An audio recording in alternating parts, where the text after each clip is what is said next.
This case starts with a man going through a messy divorce and ends with a restraining order, a screaming phone call, and a hunting knife on a couch. Judge Judy turns to Mr. Garcia.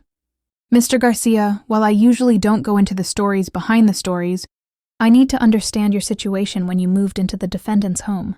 Before he can answer, she stops him. I didn't ask you a question yet.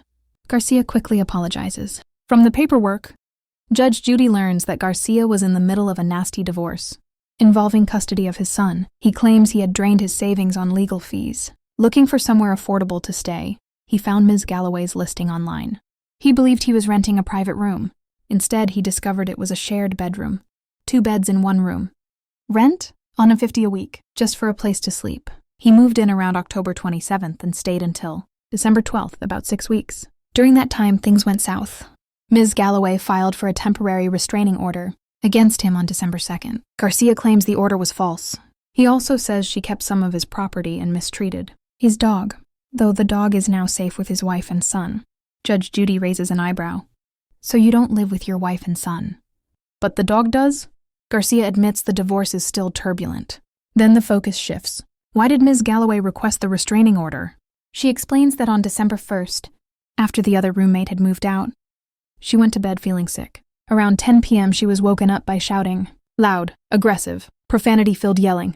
She thought Garcia's wife was in the room. Instead, she says he was on the phone, screaming at his mother. She describes hearing a loud thump, like someone being thrown against a wall. Then more yelling, accusations, chaos.